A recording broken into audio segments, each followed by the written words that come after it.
ছোট্ট বালক হাফেজ আবুল বারাকাত কাঠের উপরে বাসতেছে, জেলেরা তার উঠাইল নৌকায় মালদ্বীপের বাজারে তুললো বিক্রি করার জন্য।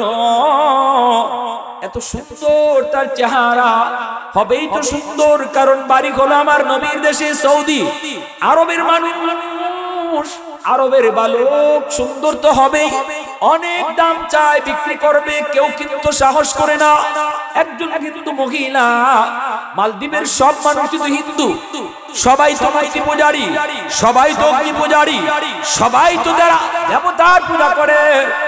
একজন হিন্দু মহিলার সম্পদের অভাব নাই।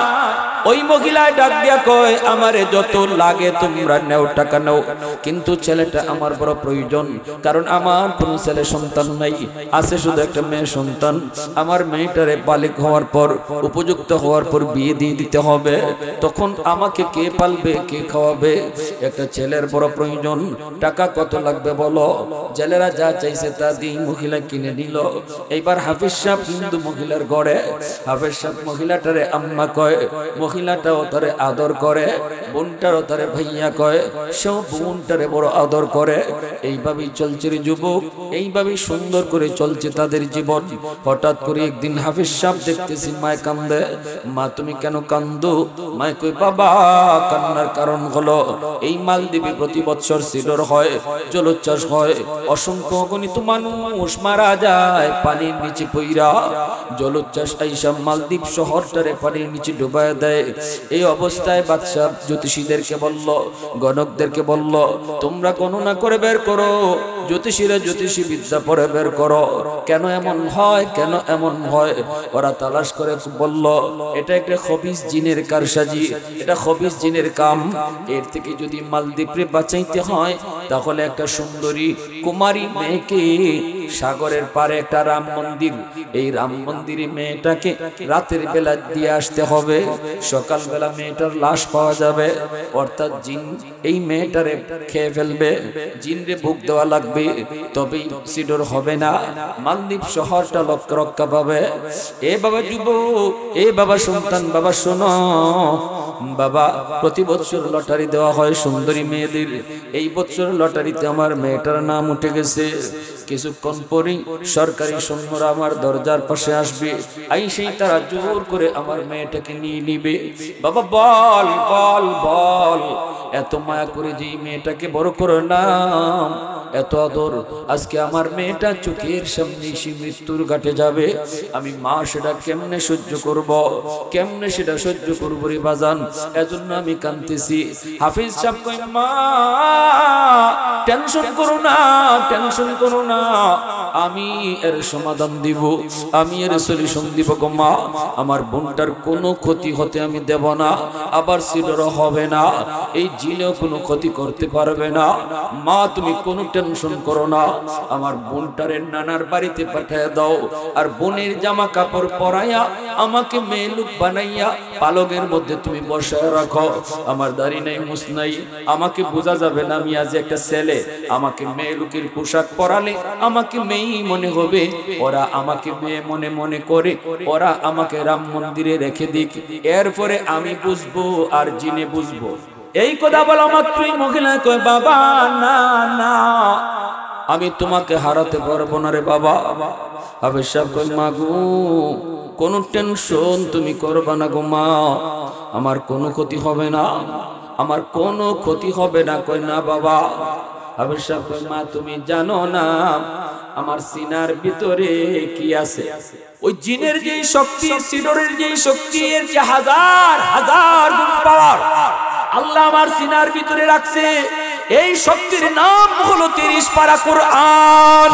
30 পারা কোরআন আমার সিনার ভিতরে। মা টেনশন তুমি করবা না, কোনো ভয় তুমি করবা না, যা বলছি বোনটারে নানার বাড়ি পাঠায় দাও। এই বইলে বোনের জামা কাপড় পইরা সে বসে রইছে। সন্ধ্যা হতেই সরকারি ফৌজেরা আইসি দরজায় নক করলো। দরজায় নক করতেই মহিলা দরজা খুললো। মহিলা তো দেখেই কয়, রাম রাম রাম। হাফেজ সাহেব কয়, মা গো রাম কইও না, রামে কাম হইতো না। ভিতরে ঢুকে ওরা দেখে এত সুন্দর একটা মেয়ে, সরকারি সৈন্যরা কয় কি কত সুন্দর মালদ্বীপের মেয়ে, চেহারা তো মালদ্বীপের মতো ওই তো না, চেহারা তো আরবের, ঠিক না নি? এইবার কয় এত সুন্দর মেয়ে, এত সুন্দর মেয়ে, আপনারা বলুন দেখি মেয়ে না ছেলে? পিছনে বাইরে রাখো, মেয়ে না ছেলে? হাফেজ সাহেব যখন নিয়ে যাবে, হাফেজ সাহেব কয় না আমাকে তোমরা ধরতে হবে না, আমি নিজেই যাব। চলো, চলতে শুরু করলো, মন্দিরে নিয়ে রাখলো। এরপরে ওরা মন্দিরে রেখে চলে আসলো। এইবার মন্দিরে ঢুইকা হাফেজে কোরআন সে মেয়েলুকের পোশাক ফেলে দিল। ভিতরে ছিল তার পোশাক, হাতে ছিল জায়নামাজ। মন্দিরের ভিতরে এসে জায়নামাজ বিছায়া দিল। আল্লাহর কদমে সাজদায় পড়ে কয় মালিক আজ প্রমাণ হবে গো মালিক, জিনের পাওয়ার বেশি নাকি তোমার কোরআনের পাওয়ার বেশি? মালিক আজকে প্রমাণ হবে সাগরের পানির পাওয়ার বেশি নাকি তোমার কালামের পাওয়ার বেশি। আল্লাহু আকবার, জোরে কও, আরো জোরে কও আল্লাহু আকবার। এই কথা বলা মাত্রই চলো চলে গেল। এখন তো সে তাকায় দেখে মালদ্বীপের সাগর থেকে পানি উঠতেছে পাহাড়ের মতো উঁচু হইয়া, উপরে আগুন, পাহাড়ের মতো পানি উঁচু হইয়া, পানির উপরে আগুন। এই আগুনটা মালদ্বীপের দিকে আসতেছে। এইদিকে হাফেজ সাহেব মন্দির থেকে আল্লাহর কোরআনের সূরা ইয়াসিন তিলাওয়াত শুরু করলো। কোরআনের ইয়াসিন, কলবুল কোরআন, কোরআনের কলব, কোরআনের হৃৎপিণ্ড। সূরা ইয়াসিন, ইয়াসিন পড়ে ফু দিল। সাথে সাথে আল্লাহ পাক ইয়াসিন সূরাটাকে আল্লাহ পাক অ্যাটম বোমা বানায় দিছে। পাহাড়ের মতো উঁচু পানি, ওই পানি যখন আক্রমণ করবে, সূরা ইয়াসিন যায়া ওই পানিকে আঘাত করলো। মুহূর্তের ভিতরে পানি আবার সাগরে দেবে গেল। মুহূর্তের ভিতরে পানি সাগরে দেবে গেল। সিডুর পরাজিত হলো, জিন্নাত পরাজিত হলো, আল্লাহর কোরআন জয়ী হলো। আল্লাহু আকবার, জোরে কও। আল্লাহর কোরআন জয়ী হলো। সর্বকালে, সর্বসময়, সর্ব অবস্থায় আল্লাহর কালাম জয়ী হয়, ঠিক কিনা? জোরে বলো। কেউ যদি আল্লাহর কোরআনের সাথে বিরোধিতা করতে চায়, কেউ যদি কোরআনের বিরুদ্ধে দাঁড়াতে চায়, সে যেন নিজের কপাল নিজের মাথা দিয়া ওয়াল ভাঙবার চেষ্টা করে। মাথা দিয়া ওয়াল ভাঙতে গেলে ওয়ালের কোনো ক্ষতি হয় না, কিন্তু মাথার খবর আছে, ঠিক কিনা? জোরে কও। মুহূর্তের ভিতরে পানি আবার পানি হয়ে গেল। সকাল বেলা সরকারি ফৌজরা আসলো লাশ নেওয়ার জন্য। আয়েশা দেখে মন্দিরে বসে বসে একজন হাফেজ সাহেব কোরআন তেলাওয়াত করে। সরকারি ফৌজরা কই, কি ব্যাপার, লাশ কই, মেয়ের লাশটা কই, তুমি কোত্থেকে আইছো, তুমি কেডা? হাফেজ সাহেব কয় আমি আইছি কোত্থেকে, পরে কই মনে সাউকারে কয় রাত্রে যে একটা মেয়ে লোক এখানে রেখে গেলাম, মেয়ে মানুষ, এই মেয়ে মানুষের লাশটা কই? হাফেজ সাহেব মুসকে আসিয়ে কয় বলাদের দল, তোরা তো আমারই রেখে গেছ, আমরা রাখলাম তুমি মেয়ে মানুষ, তুমি তো ছেলে দেখা যায়। আরে আহমক, আমি আমার বইনের কাপড় ফুইরা মেয়ে লোক সাহায্য আসিলাম, তোমরা আমারই মেয়ে মানুষ মনে করে লইছ। তো ওই মেয়েটা কো, আমার বোন নানির ভাতের ফিটা খায়, নানি বাড়ি, আর আমি বইনের কাপড় ফুরে বয়া আসিলাম, তোমরা আমার লই আইছি। তুই মরলি না, সিডুরও ওইল না, তোরে দিয়ে জিনি মারলো না। হাফেজ সাহেব কয় তোমরা কি মনে করেছো জিনে আমারে মেরে ফেলবে? আমার সিনার ভিতরে আল্লাহর 30 পারা কোরআন, আমি 30 পারাও লাগছে না, শুধু ইয়াসিন পুরা ফু দিছি। আল্লাহর কোরআনে ইয়াসিন জয় হয়েছে, জিন পরাজিত হয়েছে। সরকারি ফৌজরা দ্রুত বাদশার কাছে চলে গেল। বাদশার কাছে চলে গেল। বাদশারে খবর দেওয়া মাত্রই বাদশাহ কয় কও কি তোরা আমারে তাড়াতাড়ি নিয়ে চলো। বাদশাহ আসলো, আয়েশা হাফেজ সাহেবের কাছ থেকে সব বিবরণ শুনলো। এরপরে এই মালদ্বীপের বাদশাহ কয় বাবা, যদি এমনই হয় বাস্তব, তাহলে আমরা আর কেন হিন্দু ধর্মে থাকবো? আমরা কেন অন্ধকার ধর্মে থাকবো? আমরাও কালেমা পড়ে মুসলমান হয়ে যাব। তবে আগামী বৎসর এই টাইমে আমি নিজের চোখে দেখতে চাই তোমার কোরআনের পাওয়ার, কোরআনের মুজিজা আমি নিজের চোখে দেখতে চাই, তুমি শুধু এখান থেকে থাকবা, আমরা সাগরের পারে দাঁড়ায় দাঁড়ায় দেখব। আগামী বছর এই তারিখে বাদশা মন্ত্রী পরিষদ লইয়া সাগরের পারে দাঁড়ায় রইছে। হাফেজে কোরআন মালদ্বীপের এই হাফেজে কোরআন মন্দিরে এইদিকে পানি উঠলো, হাফেজ সাহেব আল্লাহর কোরআন পুরে ফু দিল, নিজের চোখে বাদশা মন্ত্রী পরিষদ লইয়া কোরআনের পাওয়ার দেখলো, কোরআন জয়ী হলো, পানি পরাজিত হলো, জিন্নাত পরাজিত হলো, সিডুর পরাজিত হলো। সাথে সাথে বাদশা মন্ত্রী পরিষদ সহ এলাকার জনগণ সহ একসাথে হাফেজ সাহেবের হাতে হাত রেখে কালেমা পড়ে মুসলমান হয়ে গেল। এটা আমার আল্লাহ বড় পছন্দ করুন, আল্লাহ বড় খুব ভালো পায় যখন একজন মানুষ নিজেও জান্নাতে যাইতে চায়, আশেপাশের সবরে লইয়া, আত্মীয় স্বজন সব লইয়া, ভাই বেরাদর লইয়া জান্নাতে যাইবার চিন্তা করে, আল্লাহ এই মানুষটার ওলির খাতায় নাম লেখাবে।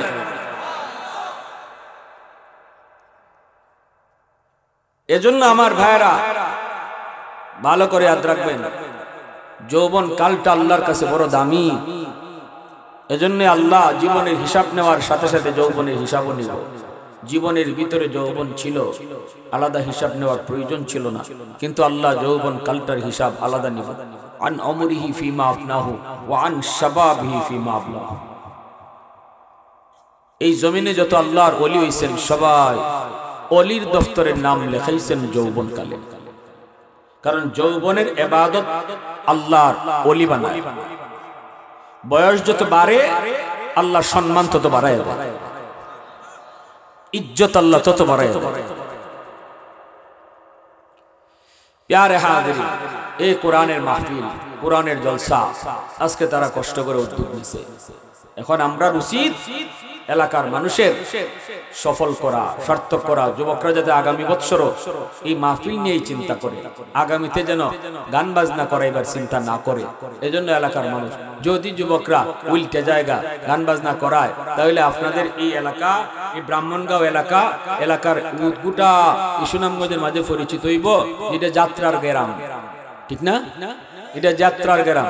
যদি গান বাজনা এলাকার যুবকরা করায়, তাইলে গোটা এলাকার মধ্যে আপনাদের গ্রামের সুনাম হইব না দুর্নাম হইব? দুর্নাম কি জাত দুর্নাম হইব? আপনাদের গ্রামে কেউ খেসি করত না। যে গ্রামও গান হয় বাজনা হয়, এই গ্রামের মানুষের সাথে কেউ বিয়া শাদী করায় না, কারণ এই গ্রামের মহিলারা বেহায়া হয়ে যায়, এই গ্রামের যুবকরা বেহায়া হয়। গান বাজনা যে গ্রামে প্রতি বছর হইব, মনে রাখবা ভালো কোনো আত্মীয় এই গ্রামের সাথে করত না। কি জাত সুনামটা হইছে। আর এর জন্য দায়ী হইমু আমরা এলাকার মুরব্বীরা, বড়রা। তাহলে এদের উৎসাহ দেওয়া দরকার আসেনি না নাই? জোরে বলেন আসেনি না নাই? আমার ভাইরা বন্ধুরা, যুবক ওসমান হারুনি আল্লাহর বহুত বড় একজন ওলি। খাজা মঈনুদ্দিন চিশতি রহমাতুল্লাহি আলাইহি পীর, ওনার মুর্শিদ খাজা মঈনুদ্দিন চিশতি রহমাতুল্লাহি আলাইহির নাম তো আমরা অনেকেই শুনছি, ঠিক না? ওনার পীর যে এখন, তাহলে তিনি কত বড় পীর। ওসমান হারুনি একদিন এশার নামাজের পর তিনি ঘোষণা দিতেছেন, ফজরের নামাজ যারা আমার পিছনে পড়বায় আমার সাথে জান্নাতে যাইবায়। ঘোষণাটা দিয়ে তিনি বলেন, খবরটা কিন্তু বড় গোপন খবর, এই কথাটা কেউ কারো কাছে বলতে পারবা না। যদি এই কথা কেউ কারো কাছে বলো, তাহলে কিন্তু জাহান্নামে যেতে হবে। বলা মাত্রই মানুষগুলি সব নীরব নিস্তব্ধ হয়ে গেল। সবাই চিন্তা করলো, মনে মনে ভাবছিলাম আব্বারে গিয়া কইমু, বাপে ভাবছিল পুত্রে কইব, ভাই ভাবছিল ভাইরে কইব, বন্ধু ভাবছিল বন্ধুরে ডাইকা কইব ফজর ওসমান হারুনির পিছনে পড়ো, তাহলে আল্লাহর তৈরি জান্নাতে যাওয়া সহজ হবে। কিন্তু যেই মাত্র ওসমান হারুনি কয় না, গোপন খবর কারো কাছে বলা যাবে না, সাথে সাথে সবাই আবার নীরব হয়ে গেল। না না, কারো কাছে বলা যাবে না। বাপ ছেলের কাছে ঘুমাইছে, ছেলেরে কিছু কয় না, অথচ বাপে জানে ফজর পড়লে ওসমান হারুনির পিছনে নামাজ, আল্লাহর তৈরি জান্নাতে যাওয়া যাবে। ছেলে ঘুমাইছে বাপের কাছে, বাপরে কিছু কয় না। বন্ধু বন্ধুর কাছে ঘুমাইল, কিন্তু বন্ধুরে কিছু কয় না। এমনি ভাবে কেউ কাউরে কিছু কয় না। ফজরের নামাজে সবাই হাজির হলো। ওসমান হারুনি তাকায় দেখেন এশার জামাতে যেই পরিমাণ মানুষ ছিল, ফজরের জামাতে ডাবলের ডাবল, ডাবলের ডাবল। মসজিদ ভরা, বারান্দা ভরা, মাঠ ভরা মানুষ আর মানুষ। আল্লাহর ওলি ওসমান হারুনি কয়, এ এশার নামাজ কারা কারা পড়ছো হাত উঠাও। সবাই যারা হাত নামাজ পড়ছে তারা হাত উঠাইলো। যারা নামাজ পড়ে নাই এশার, এরা তো হাত উঠাইছে না, খালি ফজর হইছে। বেশিরভাগ মানুষ হলো শুধু ফজরে আইছে। এইবার ওসমান হারুনি বুঝে গেছেন এই মানুষগুলার কেউ না কেউ খবর দিছে, ঠিক না নি? এই মানুষগুলার কেউ না কেউ খবর দিয়েছে। এইবার ওসমান হারুনি কয়, এশার নামাজ যারা তোমরা আমার পিছনে পড়ছো, আমি একটা কথা কইছিলাম, কথাটা তোমাদের মনে আসেনি? কোন কথা? আমার পিছনে ফজর পড়লে জান্নাতে যাবা। হ হুজুর, আমরা এটা শুনছি। আরেকটা কথা শুনছিলানি, এই কথা কারো কাছে কোন যাইব না, কাউকে বলা যাবে না, বললে কিন্তু জাহান্নামে যেতে হবে। এই কথা শুনছনি? কই হুজুর এটাও শুনছি। তাহলে এই মানুষগুলারে কে কইছে? এতগুলা মানুষ, মসজিদ ভরপুর মুসল্লি, বারান্দা, মাঠ ঘাট সব ভরা। এই মানুষগুলারে কে জানাইলো? তাড়াতাড়ি কও, জানাইলে তো জাহান্নামে যাওয়া লাগবে, এটা ভালো করেই জানো। কে কামটা করছো তাড়াতাড়ি কও। এমনি একজন উঠটা কয়, হুজুর খুদার কসম আমি কইছি না। আব্বার দ্বারা ঘুমাইছি, আব্বারে কইছি না। আরেকজনে কয়, হুজুর খুদার কসম, কসম আমি কইছি না। ফুতের দ্বারা ঘুমাইছি, পুত্রে কই নাই। বাইর দ্বারা ঘুমাইছি, বাইরে কই নাই। বন্ধুর দ্বারা ঘুমাইছি, আমি বন্ধুরে কই নাই। সবাই শুধু কয় কই নাই, কই নাই, কই নাই। আমি কইছি না, আমি কইছি না, আমি কইছি না। কিন্তু একজন মানুষ মাথাটা নিচের দিকে দিয়ে বসা, কোনো কথা বলেন না, চুপচাপ বসা আছেন। ওসমান হারুনি কয়, মিয়া তুমি মাথা তোলো, তুমি কিছু বলো। সবাই তো বলতেছে বলে নাই, বলে নাই। তাহলে কি তুমি কইছো? তুমি তো হাও কও না, নাও কও না। ইনি উঠায় কয়, মাথাটা তুই না কও উস্তাদজি, উস্তাদজি, উস্তাদজি বেয়াদবি মাফ করবেন। এই মানুষগুলারে সারা রাত জায়গা জায়গা আমি তাদেরকে জানাইছি।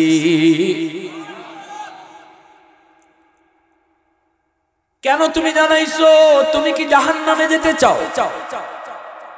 জানাইলে জাহান্নামে যাওয়া লাগবে, এই কথা শুনো নাই? হ হুজুর শুনেছি, শুনেছি। তাহলে তুমি কেন জানাইছো? হুজুর আমি চিন্তা করে দেখলাম, যদি আমি কথাটা মানুষে না জানাই, তাহলে আমি একা শুধু জান্নাতে যাওয়ার সুযোগ পাই। অসংখ্য অগণিত আল্লাহর বান্দা জান্নাতে যাওয়া থেকে বঞ্চিত হয়, এরা সুযোগ থেকে বঞ্চিত হয়।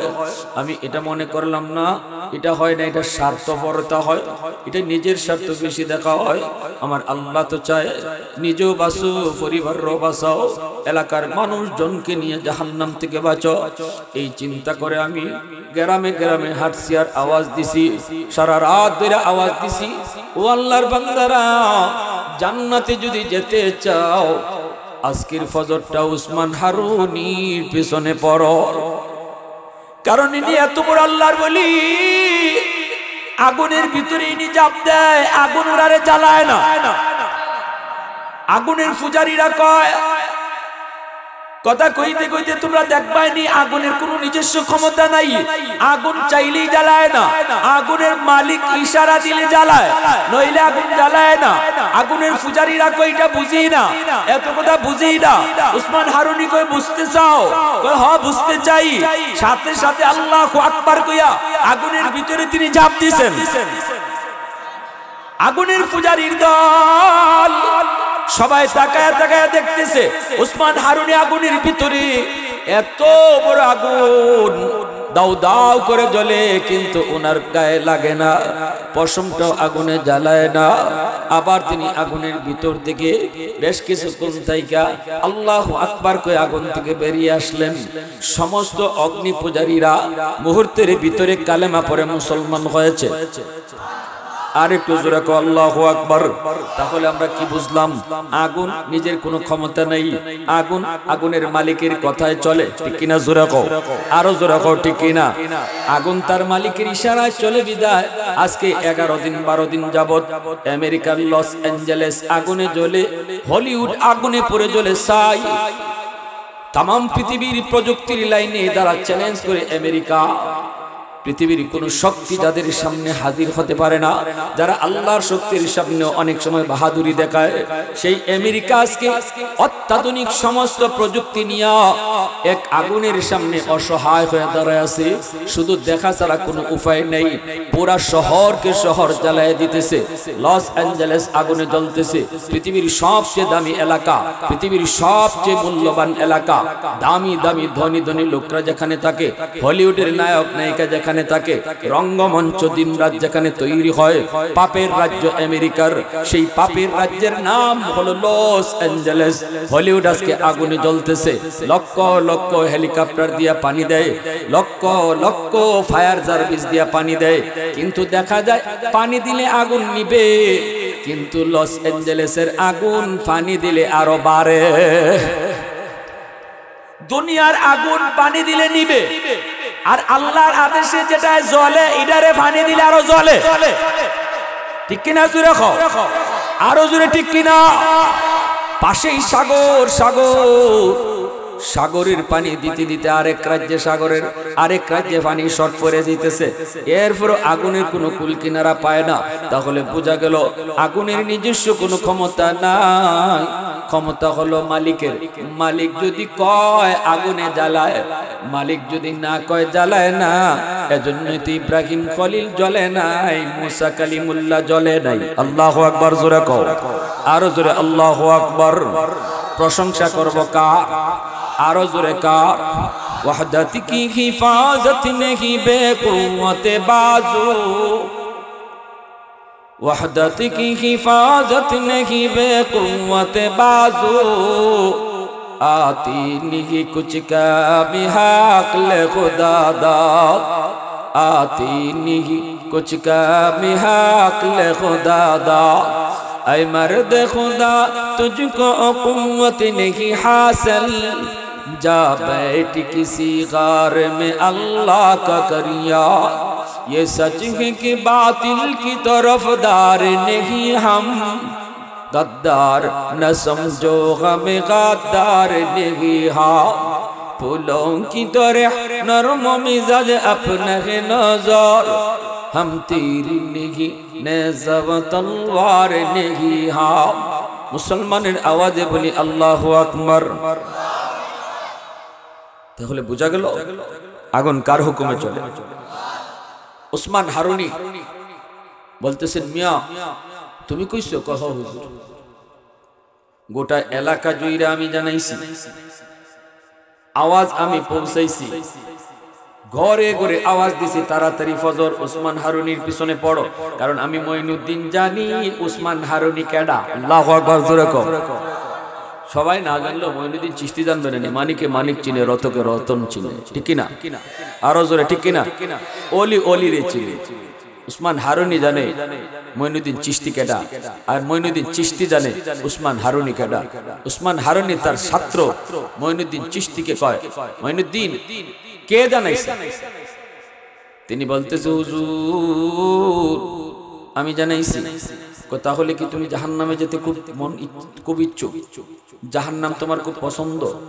এটা জানাইলে তো জাহান্নামে যেতে হয়। এইবার তিনি বলতেছেন, উস্তাদজি আমি চিন্তা করে দেখলাম, আমি না জানাইলে হাজার হাজার আল্লাহর বান্দা জান্নাত থেকে বঞ্চিত হয়, আমি একা শুধু জান্নাতে যাই। আর যদি আমি মানুষকে জানাই, হাজার হাজার বান্দা জান্নাতে যাওয়ার সুযোগ পায়। আর এই কারণে আমি একা জাহান্নামে যাই। জাহান্নামে যাইতেছি আমি একা, সুযোগ পাইতেছে জান্নাতে যাওয়ার হাজারো বান্দা। আল্লাহ তার হাজারো বান্দারে জান্নাতে পায়া আমি মঈনুদ্দিনকে একা জাহান্নামে দিয়া যদি আল্লাহ খুশি থাকে, আমিও খুশি। আল্লাহু আকবার, জোরে কও, আর একটু জোরে কও আল্লাহু আকবার। এই কথা বলতে উসমান হারুনি দৌড় দিয়া বুকে টান দিয়া লইছে, আয় বাবা আয়, বুকে আয়, আমিও পরীক্ষা করতেছিলাম কে একা জান্নাতে যাইতো আর কে এলাকার মানুষে লইয়া জান্নাতে যাইতো। এটা পরীক্ষা করার লাগি একটা আমল দিছিলাম, সবাই ফেল করছে, তুমি পাস করছো। আয় বাবা আয়, আমার বুকে আয়। আমি অসুস্থ হয়ে গেছি, অল্প দিনের ভিতরে হয়তো আল্লাহর ডাকে সাড়া দিব। আমার মাথায় একটা বহুত বড় মুকুট, এই মুকুটটা আমি কারে দিয়ে যাইমু? বিলায়তের মুকুট কারে বুঝাই যাইমু? মানুষ খুঁজতেছিলাম বাবা মুইনুদ্দিন। আমার তখনই চিন্তা হইছে তোমার মাথায় আমি মুকুটটা পরায়া গেলাম। অলিদের অলি, অলিদের সরদার, সুলতানুল আরিফিন খাজা মুইনুদ্দিন চিশতি রহমতুল্লাহ। এই আমলটাই আজকে আপনাদের যুবকরা করছে। খারাপ করছে না ভালো করছে? জোরে খাও। এটা বুঝলে সামনের দিনগুলাতে যুবকরা সাথে সব সময় ভালো কাজে উৎসাহ দিয়ে রাখবে। আজকে তো গেছি গে, অন্তত আগামী দিনগুলাতে যুবকদেরকে সব সময় ভালো কাজে উৎসাহ দিয়ে রাখবে, ঠিক না? নি কারা কারা রাজি আছেন একটু হাত তুলে আপনারা দেখান। আল্লাহ তুমি কবুল করো, সবাই বলি আমিন, আরো জোরে বলি আমিন। আমার ভাইরা বন্ধুরা, যুবক মূসা আলাইহিস সালাম একদিন আল্লাহকে বলেন, মালিক আমি তো তুর পাহাড়ে তোমার লগে কথা কই, কিন্তু আমি সারা আর কারো লগে তুমি কথা কইবাই নি। রব্বি তুকাল্লিমু মাই হাল তুকাল্লিমু আহাদান গায়রি। আল্লাহ পাক তখন বলেন, মূসা তুমি তো আমার লগে কথা বলো, অথচ তোমার মাঝে আমার মাঝে পর্দা আছে। কিন্তু সায়াতি উম্মাতুন, ওদের ভবিষ্যতে একদল উম্মত জমিনে আসবে রে মূসা, যারা আমার সাথে কথা বলবে অথচ আমার মাঝে তাদের মাঝে কোনো পর্দা থাকবে না। লাইসা বাইনি ওয়া বাইনাহুম হিজাব। মূসা কালিমুল্লাহ কই, মালিক এরা কোন উম্মত? আল্লাহ বলে, উম্মতে মুহাম্মদ, উম্মতে আহমদ, এরা আমার বন্ধু মুহাম্মাদুর রাসূলুল্লাহর উম্মত। মূসা নবী কয়, মালিক আমি তো তোমার লগে কথা বলি তুর পাহাড়ে আইসা, ওই উম্মত কোন ফারগে কথা কইব? আল্লাহ কয়, না না, এরা কোন পাহাড় পর্বতে গিয়া কথা কইতো না, এরা নামাজে দাঁড়াইলেই আমার লগে কথা কইব। এজন্যই রাসূল কয়, মুসাল্লি ইউনাদি রাব্বাহ, নামাজি আল্লাহর সাথে কথা কয়। নামাজি কার লগে কথা কয়? আরো জোরে বলো, কার লগে কথা কয়? আল্লাহর লগে কথা কয়। এইবার আল্লাহর নবী মূসা কালিমুল্লাহ আল্লাহকে প্রশ্ন করে, মালিক বুঝলাম তো নামাজি তোমার লগে কথা কইব, কিন্তু তুমি কেমনে তার লগে কথা কইবা? আল্লাহ কয়, যখন তারা কোরআন তেলাওয়াত করব তখন আমি তার লগে কথা কইমু। নামাজি আল্লাহর লগে কথা কয়, আর কোরআন তেলাওয়াতকারীর লগে আল্লাহ নিজে কথা কয়। এজন্য আল্লাহ বলেছে, আমি কোরআন নাজিল করেছি তোমাদের জন্য শিফা বানাইয়া, কোরআন নাজিল করেছি তোমাদের জন্য রহমত বানাইয়া।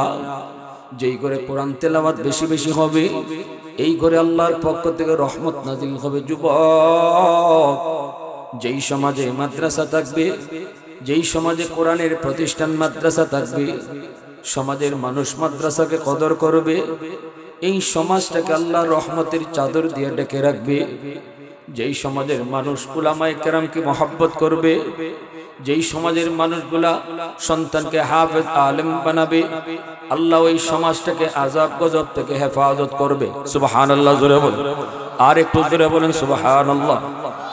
এজন্য বলি, কোরআন বহুত বড় নিয়ামত। আল্লাহ পাকের পক্ষ থেকে যেই ঘরে কোরআন তেলাওয়াত হয়, এই ঘরে রহমত নাজিল হয়। স্বামী স্ত্রীর ভিতরে আল্লাহ মহব্বত বাড়ায় দেয়, ভাই ভাই আল্লাহ মহব্বত বাড়ায় দেয়, বাপ বেটার ভিতরে আল্লাহ মহব্বত বাড়ায় দেয়। এ আমার মা বোনেরা খেয়াল করে শোনো, স্বামীর সাথে ভালোবাসা নাই, মহব্বত কম। পানি ফোরার জন্য ফরে যাও, তাবিজ আনতে ফরে যাও, ঘরে তুমি কোরআন তেলাওয়াতের আমল চালু করো রে যুবক। ও আল্লাহর বান্দি, ঘরে কোরআন তেলাওয়াতের আমল চালু করো। আল্লাহ নিজে বলছেন, তিলাওয়াতের উসিলায় ঘরে আল্লাহ রহমত নাজিল করে। সুবহানাল্লাহ। অল্প দিনের ভিতরেই দেখবা স্বামীর অন্তরে আল্লাহ মহব্বত ঢাইলা দিবে। বাপ বেটায় মিল নাই, কোরআন বেশি বেশি তেলাওয়াত করো, ঘরের ভিতরে বাপ বেটায় মহব্বত আল্লাহ নিজে বাড়ায়া দিবে। ভাইয়ে ভাইয়ে মিল নাই, তাবিজ আনতে পরে যাও, পানি ফোনা আনতে পরে যাও, আগে তেলাওয়াতের আমল করো। আজকে মুসলমানের ঘরে কোরআন তেলাওয়াত নাই। এক সময় মুসলমানের ঘর থেকে ফজরের পর সুমধুর কণ্ঠে কোরআন তেলাওয়াতের আওয়াজ শোনা যাইত। ফজরের পর মুসলমানের ঘর থেকে তেলাওয়াতের আওয়াজ, মা বোনেরা রীতিমতো রেগুলার তেলাওয়াত করত। কিন্তু আজকে কি হয়ে গেল? হাই কি হয়ে গেল? তেলাওয়াতের টাইমে মোবাইল টিপা শুরু করি, তেলাওয়াতের টাইমে আমি ফেসবুক দেখি, তেলাওয়াতের টাইমটা আমাদের মোবাইল তেলাওয়াতে চইলা যায়। এজন্য আজকে মুসলমানের ঘরে রহমতের দরজা বন্ধ। আজকে আমার ঘরে টেলিভিশন টিভি টাইম মতো চলে, আমার ঘরে নাটক টাইম মতো চলে, আমার ঘরে সিনেমা টাইম মতো টেলিভিশন অন হয়। অনেক মা বোনেরা ইন্ডিয়ান নাটক স্টার জলসা দেখার জন্য টাইমের আগেই দেখা যায় ভাত রান্না শেষ, রান্না বন্ধ হয়ে দিন শেষ। কি ব্যাপার আজকে আগে ভাগে শেষ কেন? কয় আমার স্টার জলসার টাইম হয়ে যেতেছে। টাইম আছে স্টার জলসা দেখার, রুটিন আছে আমার কোরআন, রুটিন আছে আমার টেলিভিশন ছাড়ার, টেলিভিশন ছাড়ার টাইম আছে, কিন্তু কোরআন তেলাওয়াতের টাইম নাই। আওয়াজ দেখো ঠিক কিনা? কেন আজকে সমাজে অশান্তি, ঘরে অশান্তি? কেন আজকে ভাই ভাই মিল নাই? কেন আজকে ঘরের মধ্যে অশান্তি, স্বামী স্ত্রীর ভিতরে মিল নাই? সমাজে তালাকের পরিমাণ বাইরে গেছে কিনা? জোরে কই না? শহরে বন্দরে তালাকের পরিমাণ বাইরে গেছে। কয়েকদিন আগে আমার এক বন্ধু নতুন মাত্র ওই যে কাজী হইছে, নতুন কাজী হওয়ার পর কয় ভাই 15 দিন হইছে আমি কাজীগিরি লইছি। এই 15 দিনের ভিতরে আমার সর্বপ্রথম লেখালেখি শুরু হইছে তালাক দিয়া। বিয়া ফরানি লইয়া আমার কাম শুরু হইছে, আমার কামটা শুরু হইছে তালাক লেখা লইয়া।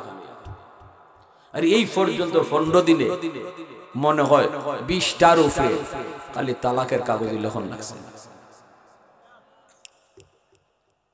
কি শুরু হইল, কি গজব হইল, কি গজব হইল। কই এর মাঝে আবার আরো কষ্টের খবর আছে। আমি বললাম কি তা? কই যতগুলা তালাক আইছে এর মাঝে অধিকাংশ তালাক হইল বউয়ে জামাইরে তালাক দিছে। তালাক কেডায় দেয়? তালাক দে জামাইয়ে, হ্যাঁ নাকি তার সুনামগঞ্জে উল্টা আছে? তালাক দেয়, এখন তালাকও উল্টে গেছে, এখন জামাইয়ে তালাক দেয় না, বউয়ে তালাক দেয়। কেন লাগি? বিয়াও উল্টে গেছে, এজন্য তালাকও উল্টে গেছে। যে জমানায় জামাইয়ে তালাক দিত ওই জমানায় জামাইয়ে বিয়া করত, আর এই জমানাত বউয়ে তালাক দেয়। কেন লাগি? বিয়া উল্টে গেছে, এখন জামাইয়ে বিয়া করে না, বউয়ে বিয়া করে। আপনারা এটা জানেন না? আমি নিজের কানে শুনছি, মেয়ের বাপে মেয়ের বিয়ার ব্যাপারে আলাপ করতে আমার মেয়ের বিয়া করাইতেছে, মেয়ের বলে বিয়া করাইতেছে, আর পুত্রে বিয়া করাইতে পুত্রে বিয়া দিতেছে।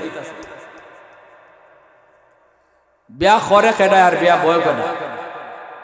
আমরার জমানায় যে জমানায় তালাক দিত জামাইয়ে, এই জমানায় জামাইয়ে বিয়া করত, এজন্য তালাকও জামাইয়ে দিতে। আর এই জমানা তাইয়া বিয়া করে ব্যক্তিনতে আর তালাকও দেবে ব্যক্তিনতে। জানি না, এটা আপনাদের গ্রামের অঞ্চলে কথা কইতেছি না, এটা শহরের নিয়ম কইতেছি। শহরে গ্রামে এখনো এই বাতাস আইছে না, এটা শহরে চলছে। এই যে তালাক সংখ্যা বাড়ছে কেন লাগে? এখন কি পরিমাণ অশান্তি অশান্তি অশান্তি, অশান্তির শেষ নাই। ফোন কয়টা ধরবো আমরা? আমি তো ফোন ধরিই না, সহকারী ফোন ধরে। হুজুর মাহফিলের লাগে যে পরিমাণ ফোন আয়, এর থেকে বেশি আয় ব্যক্তিদের ফোন পেলে। হুজুর হুজুর কি দিছে? সহকারী ধরে কি হয়েছে? হুজুর আমার জামাই আমার বালা হয় না। কিতাব হয় না, বালা হয় না, তাবিজ দিন, পানি ভরা দিন, ইতা দেই না, হিতা দেই না, তে আমি কইতে তুই কি দেখস কয় আমি আপনি তো কইছেন বেশি বেশি কইতাম কোরআন পড়তো আমি কই বেশি বেশি কোরআন তেলাওয়াত করি তাইলে আর তাবিজ পড়া লাগতো না পানি পড়া লাগতো না অটো আল্লাহ করে রহমত দিয়ে দিব কিন্তু ইডা মানতে রাজি না তোমরা এটা মানতে রাজি না ঠিক না নি পানি ভরা হুজুরে দিব কাম হইতো না কাম হইব কেমনে আমার ঘরে তো তিলাওয়াত হয় না টেলিভিশন চলে রহমতের দরজা বন্ধ গজবের দরজা খোলা হুজুর যে পানি ভরা দিছে এই পানি ভরা তো আমার ঘরে গিয়া হামাইবার দরজা খোলা হয় না কারণ কোরআন তিলাওয়াত কইরা যে ফু দেওয়া হয় এটা তো আমার ঘরের গজবের দরজা দিয়ে ঢুকবে না আমার ঘরে রহমতের দরজা খোলা থাকলে তাবিজকে ঢুকবো তাবিজ কি হুজুরে মন গড়া কইরা ফু দিচ্ছে তাবিজ তো কোরআনে আয়াত কইরা ফু দিছে আল্লাহর কোরআনে আয়াত এটা তো রহমতের দরজা ছাড়া ঢুকবে না আমার ঘরে রহমতের দরজা লাগাই তেলাওয়াত হয় না বউ করে না জামাই করে না জিফুতে করেন না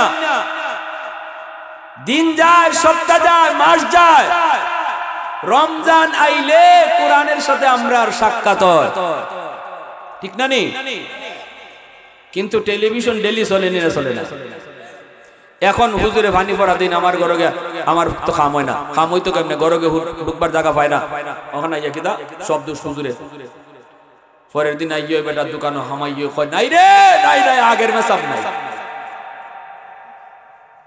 ওইসি নি খাম আগের মেসাব নাই সব নকল ওখানে কি হইছে আগের মেসাব আসলে অরিজিনাল ফু দিত ডাইরেক্ট অ্যাকশন আর এখন কয়বার যে গেলাম হুজুরের দ্বারা পানি ভরা লইয়া জামাইয়া খালি আগের থেকে আরো বেশি ফিটায় ঠিক না নি পানি ভরা যেমন রিঅ্যাকশন হইলো ফিটায় আরো বেশি তে এই যে দোষটা দিল হুজুরের এটা তো হুজুরের দোষ না গন্ডগোল লাগাইছে আমি আমার ঘরে নাই তেলাওয়াত আমার ঘরে চলে টেলিভিশন আমার ঘরে চলে মোবাইল আমার ঘরে গান বাজনার আওয়াজ হয় রহমতের দরজা আমি লাগাই তো রাখছি সিল মাইরা তো রাখছি আর গজবের দরজা খোলা হুজুরে পানি ভরা ঢুকতো কে কোন গন্ডগোল লাগাইছে আমি আর দোষ দেই হুজুর রোগ হইলো আমার জমিনও আর চিকিৎসা দিতেছে আসমানও আগুন লাগছে আমার শেরপুর পানি লইয়া যায় ফরিদপুর কুশিয়ার আর সব পানি ফরিদপুর ডাললো তো শেরপুরে আগুন নিভতো না ঠিক না নি আগে দ্বার হলো যে জমানায় মুসলমানের ঘরে দরজা খোলা আছিল এই জমানায় তো ফুতে কাম হইছে ওই গরফুর হিসাবে ফু দিয়া গেছেন আমরা উস্তাদরা কইছেন গরফুর হিসাবে ফু দিয়া যাইতা ফুকরির মাঝে ফুকরি বুঝেন নি আপনারা যারা ফুকুর কয় না নি সিলেটি ভাষায় কইলাম ফুকরি এই ফুকুরের মাঝে ফু দিয়া যাইতা গরফুর হিসাবে আর কইতা এখান থেকে পানি নাও হাজারে বিজারে মানুষের বোতলে বইরা পানি নিত খাম হয়ে যেত কাম হইব না নি ভাই ওই সময় তো তেলাওয়াত ফজরের পরে মুসলমানের ঘরের পাশ দিয়ে গেলে কোরআন তেলাওয়াতের আওয়াজ শোনা যেত এক বেচারা লন্ডন থেকে আইসা হুজুর আমার একটা খাস ফু দিন হুজুর এই ফুকুরের মাঝে ফু দিয়া যায় না আমার কিতা কিতা জানি করে হুজুর এখন তো কেলা কি তোমার ফুকুরে ফু দিয়ে যে এই ফুতে তোমার একই নয় না কয় একই নয় হুজুর ইফারের ফু হিফার যায় হুজুর ওখান থেকে কিতাব পড়তাম হয়তো আমার একটা জগের মাঝে খাস দিন আমি লন্ডন থেকে আইসি বড় শখ করি তো হুজুর কইতেছেন যে তুমি কাছের জগ কি আনছো জগ আনছি কি যাচ্ছ খাসের জগ ধরো দুই হাত দিয়ে বালা করে যাতে ধরো বেচারা দুই হাত দিয়ে এমনি যাতা দিয়া ধরছে আর গরফুরি সাহেব গেছেন আমরা উস্তাদ দেখলা ভাসে আসলা তাই কই আমরা নিজের চোখে দেখা সাবে গিয়া খালি কই বালা কইরা ধরো মিয়া যাইতে ধরো হুজুর ধরছি তো হুজুর আর কি বাদ দুই হাত দিয়ে ধরছো নি খজি গিয়া দিছেন ফু আর ফু দেওয়ার লগে লগে খাসের জগ ঠাস ঠাস করে ফাইটটা সব পানি মাটি সুবহানাল্লাহ জোরে কও আল্লাহর কালামের আসর আসেনি না নাই আরো জোরে কই আসেনি না নাই আজ থেকে 300 বছর আগের একটা 350 বছর আগের বাস্তব ঘটনা বিশ্ব মানচিত্রে একটা দেশ আছে মালদ্বীপ ওই মালদ্বীপের মানুষ সব ছিল হিন্দু মূর্তি পূজারী পাশের সাগরে সৌদি আরবের জাহাজ ডুবে গেছে সব যাত্রী মারা গেছে একজন হাফেজে কোরআন হাফেজ আবুল বারাকাত সে আল্লাহ তারে কুদরতে বাঁচায় রাখছে আল্লাহ যারে বাঁচায় কেউ তারে মারতে পারে না আর আল্লাহ যারে ধরে কেউ তারে সময় দিতে পারে না ঠিক না নি 17 বছর ধরে সময় পাইছই কিন্তু আল্লাহ যখন ধরছই তখন যাইতেছি গারে এই কথা নেতা হলে কইয়ে দেবার সময় পাইছে কত পুলিশ অফিসার হতে হয় হারামি গেছি গে যাইবার আগে হয়ে যেত তে তো আর মানুষ মারি না, ঠিক না? কয় খালি যদি হয়ে যেত যাইতেছি গে তে তো আর মানুষ মারি না। কারণ এটা কইব কেমনে? চান্স দেন আল্লাহ। আল্লাহ যদি দরে টাইম দিত না গড় হামাইবা, ঠিক না? জোরে খাও। আল্লাহ যদি দরে টাইম দিত না ঘর থেকে বাইরিবা, ইদার নামই আল্লাহর ধরা। ইন্না বাতশা রাব্বিকা লাশাদীদ। ধরা বড় কঠিন ধরা, ধরে না ধরলে আল্লাহ ছাড়ে না। আল্লাহর ধরা সহজে ছাড়ে না, হাসিনার ধরা না। আমরা ওই আপনাদের এলাকার সুরঞ্জিত বাবু তাইন কইতা কয় বাঘের থাবা মিস হয়, হাসিনার থাবা মিস হয় না। বন্দুকের গুলি মিস হয়, হাসিনার গুলি মিস হয়। ও বাবা কই গেল ডায়লগ? ডায়লগ গেল কই? এটা মানুষ আর উপরে তখন কেটা? আল্লাহ। আল্লাহর ব্যাপারে এই কথা কও যে আল্লাহ ধরলে দুনিয়ার শক্তি নাই ছাড়াইবার, ঠিক কিনা? জোরে কও। এটা হইছে নজির। অত বাহাদুরি করো কি? অহংকার আল্লাহ পছন্দ করে না। অহংকার শুধু একমাত্র আল্লাহকে মানায়, ঠিক কিনা? আমেরিকা অহংকার দেখাইছে তামাম দুনিয়ার সাথে। এবার আল্লাহ পানি খাওয়াইতেছে চুবাইয়া ছায়া শুধু আপ করে রইছে। ফায়ার সার্ভিস ছায়া খেলে দেখতেছে। আমার ভাইয়েরা বন্ধুরা, জেলেরা বের হয়েছে মাছ ধরার জন্য। মালদ্বীপের জেলেরা সাগরে বের হলো মাছ ধরার জন্য। বাস্তব ঘটনাটা শোনেন। ঘটনা লিখছে বিশ্ববিখ্যাত পর্যটক আল্লামা ইবনে বতুতা। তার রিহলাতে ইবনে বতুতা নামক কিতাবের ভিতরে তিনি উল্লেখ করেছেন, জেলেরা বের হয়েছে। হঠাৎ করে জেলেরা তাকায় দেখলো কাঠের উপরে ভাসতেছে একটা সুন্দর বালক। দাড়ি উঠে নাই, মুছ উঠে নাই, চেহারা এত সুন্দর। অল্প বয়সে হাফেজে কোরআন। আপনারা দেখছেন নি? না দেখছেন না? দাড়ি মুছ উঠছে না, হাফেজ সাহেব দেখছেন নি? তাহলে বোঝা গেল হাফেজে কোরআন হওয়া এটা বাহাদুরি না, এটা আল্লাহর একান্ত দয়া। চেয়ারম্যানের ফুলা ওইলেই হাফেজ হইতে পারতো না, এমপির ফুলা ওইলেই হাফেজ হওয়া সম্ভব না। কোটি কোটি টাকা বাপের মালিক, এই সম্পদ থাকলে বাপ সন্তানরে হাফেজ বানাইতে পারতো না। টাকা দিয়া হরিণের চোখ কিনা যায়, কিন্তু টাকা দিয়া সন্তানরে হাফেজ বানানি যায় না। আওয়াজ আসতে কেন জোরে এখন?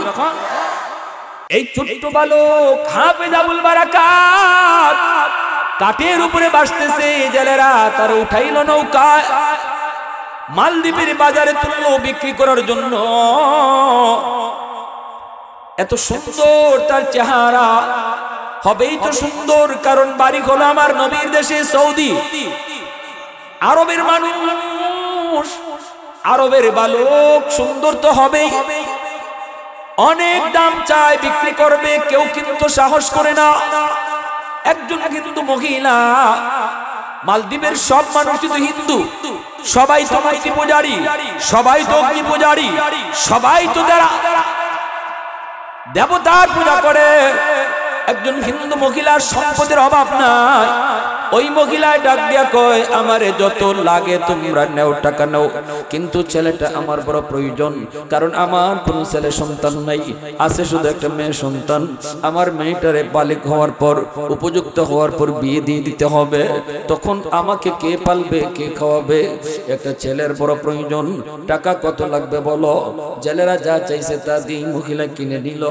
এইবার হাফিজ সাহেব হিন্দু মহিলার ঘরে, হাফিজ সাহেব মহিলাটারে আম্মা কয়, মহিলাটাও তারে আদর করে, বোনটারও তারে ভাইয়া কয়, সেও বোনটারে বড় আদর করে। এইভাবেই চলছে রে যুবক, এইভাবেই সুন্দর করে চলছে তাদের জীবন। হঠাৎ করে একদিন হাফিজ সাহেব দেখতেছি মায় কান্দে। মা তুমি কেন কান্দো? মায় কই, বাবা কান্নার কারণ হলো এই মালদ্বীপে প্রতি বছর সিডর হয়, জলোচ্ছ্বাস হয়, অসংখ্য অগণিত মানুষ মারা যায় পানির নিচে পইরা। জলোচ্ছ্বাস আইসা মালদ্বীপ শহরটারে পানির নিচে ডুবায় দেয়।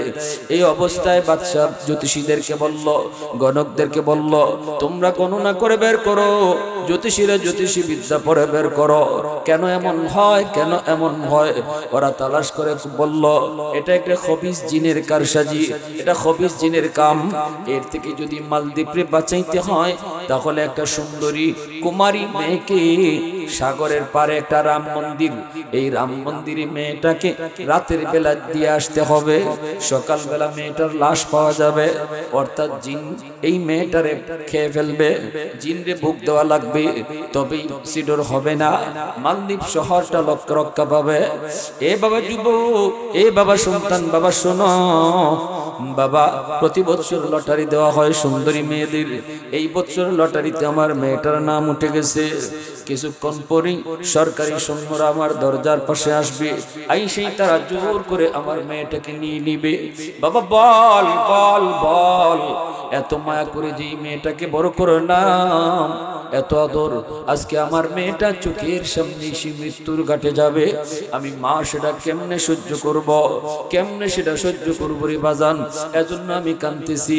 হাফিজ সাহেব কই মা টেনশন করো না, টেনশন করো না, আমি এর সমাধান দিব, আমি এর সলিউশন দিব গো মা, আমার বোনটার কোনো ক্ষতি হতে আমি দেব না, আবার সিডর হবে না, এই জিনেও কোনো ক্ষতি করতে পারবে না, মা তুমি কোনো টেনশন করো না, আমার বোনটারে নানার বাড়িতে পাঠিয়ে দাও, আর বোনের জামা কাপড় পরাইয়া আমাকে মেয়ে লোক বানাইয়া পালকের মধ্যে তুমি বসায় রাখো, আমার দাড়ি নাই মুছ নাই, আমাকে বোঝা যাবে না আমি আজ একটা ছেলে, আমাকে মেয়ে লোকের পোশাক পরালে আমাকে মেয়েই মনে হবে, ওরা আমাকে মেয়ে মনে মনে করে, ওরা আমাকে রাম মন্দিরে রেখে দিক, এরপরে আমি বুঝবো আর জিনে বুঝবো।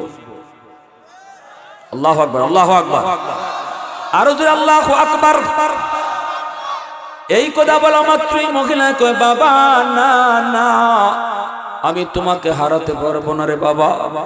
হাফেজ সাহেব কয় মা গো কোনো টেনশন তুমি করবা না গো মা, আমার কোনো ক্ষতি হবে না, আমার কোনো ক্ষতি হবে না। কয় না বাবা। হাফেজ সাহেব কয় মা তুমি জানো না আমার সিনার ভিতরে কি আছে?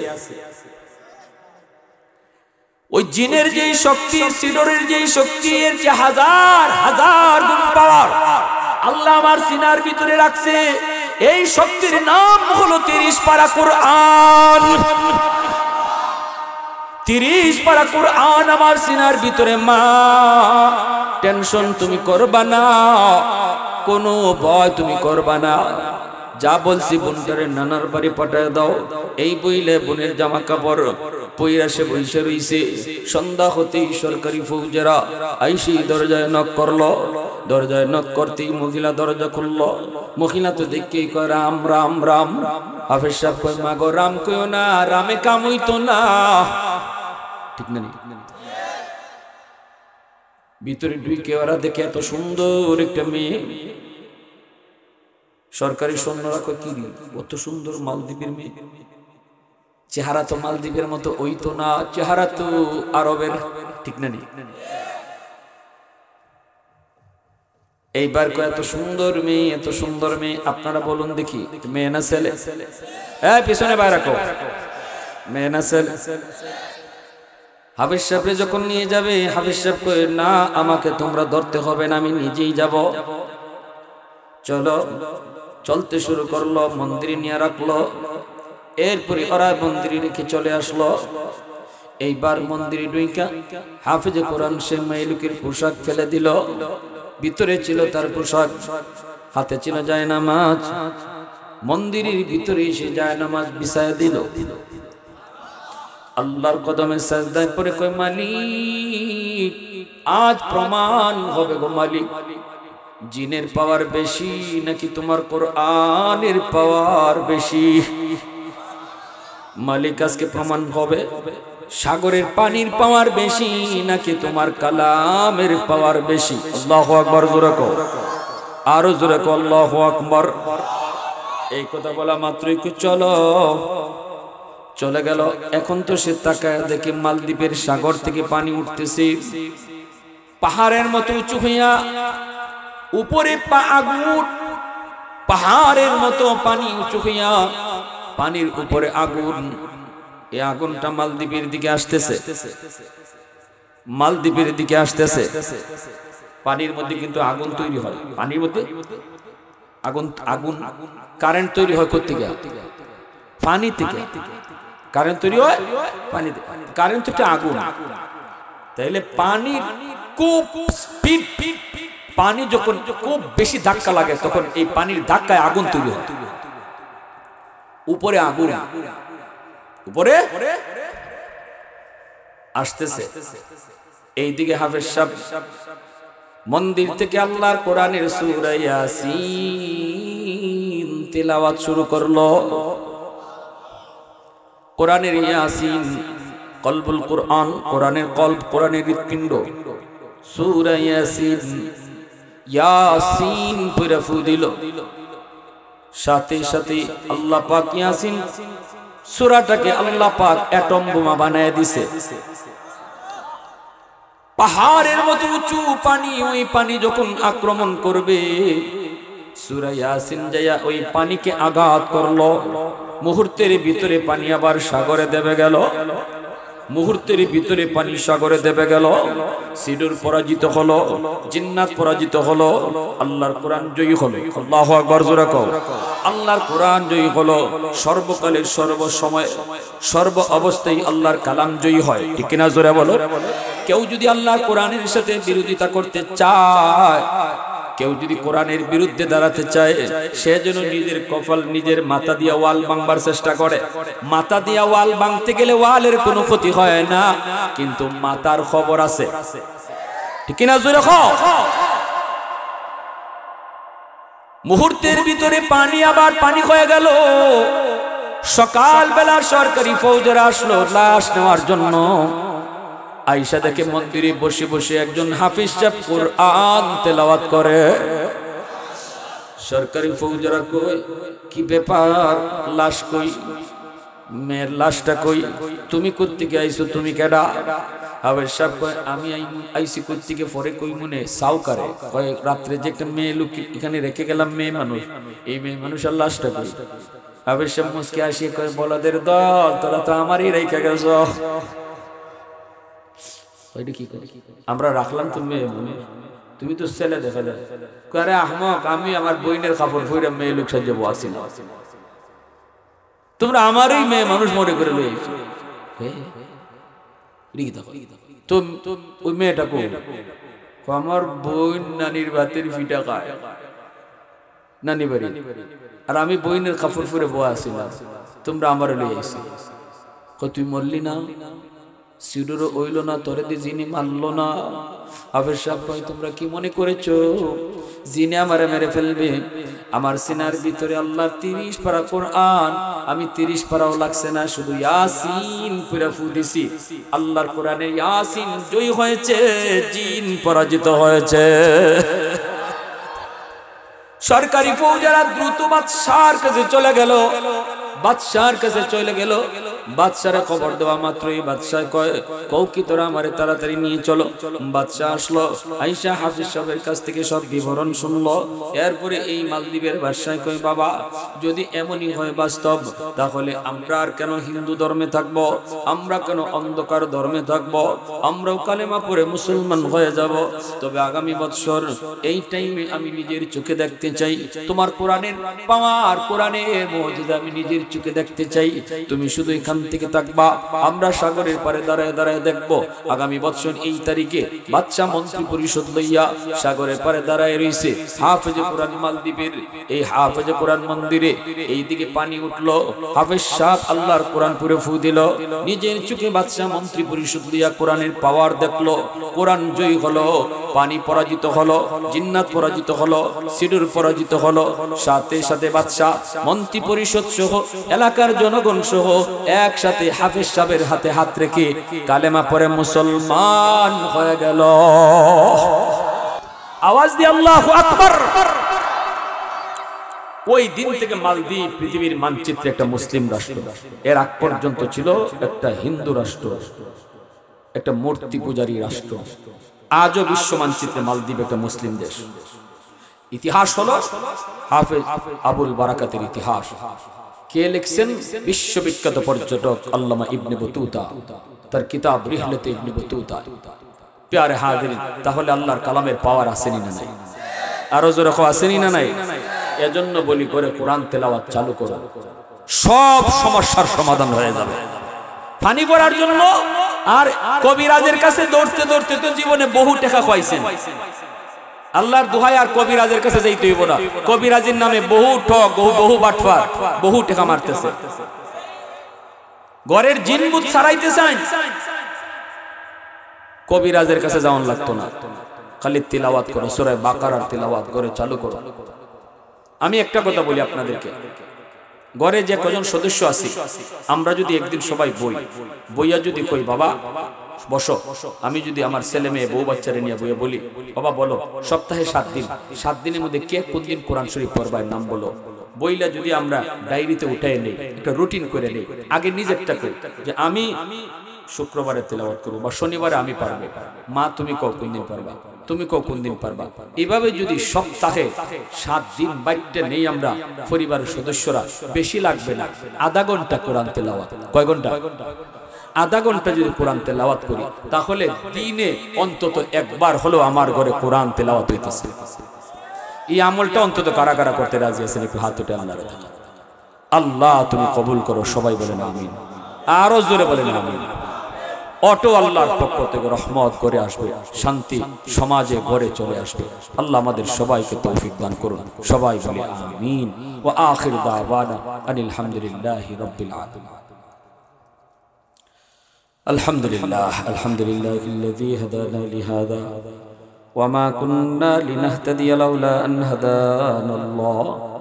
লাকাদ জাআত রুসুলু রাব্বিনা বিল হক। ربنا ظلمنا أنفسنا وإن لم تغفر لنا وترحمنا لنكونن من الخاسرين رب ارحمهما كما ربياني صغيرا। রব্বুল আলামিন তুমি রহমান, তুমি রহিম, তুমি আরহামুর রাহিমিন। আল্লাহ আমরা খাটে দিলে তওবা করলাম, আর জীবনে নাফরমানি করব না। আল্লাহ কত গুনাহ করেছি, শয়তানের ধোঁকায় পড়ে, আল্লাহ দুনিয়ার লোভে পড়ে কত অন্যায় করে ফেলেছি গো মালিক। তোমার দরবারে হাত দুইটা বাড়ায় দিছি তওবার নিয়তে। আল্লাহ আমাদের তওবাকে কবুল আর মঞ্জুর ফরমাও। যুবকগুলি এত সুন্দর আয়োজন করলো, ধন্য মায়ের ধন্য সন্তান। এই প্রতিটা যুবকের যৌবনে ওলির দফতরে নাম উঠাই দেও, মরণ পর্যন্ত কোরআনের সৈনিক বানিয়ে রাখো। আল্লাহ হাসরের মাঠে উলামায়ে কেরামের সাথে হাসর নাসর করায়ও। এই এলাকার ঘরে ঘরে হাফেজ আলেম কবুল করে নাও। প্রতিটা মাকে হাফেজের মা বানাও, প্রতিটা বাবাকে আলেমের বাবা বানাও। ও মালিক, যারা হাত উঠাইছি জানি না আমাদের কার মা নাই, কার বাবা নাই। আল্লাহ সন্তান মার পক্ষ থেকে বাবার পক্ষ থেকে মাফ চাইতেছে। আল্লাহ দয়া করে আম্মা আব্বার কবরকে জান্নাতের বাগান তুমি বানিয়ে দাও। এই এলাকার যত মুর্দে গান ডাইনে বামে শায়িত, প্রত্যেকের কবরকে জান্নাতের বাগিচা বানিয়ে দাও। হে আল্লাহ, ও মাওলা, প্রবাসে যারা আছে মালিক, আফত বিপদ থেকে তাদেরকে হেফাজত করো, তাদের রুজি রোজগারে বরকত দিও, নিরাপদে আপনজনের কাছে ফিরাইয়া দিও।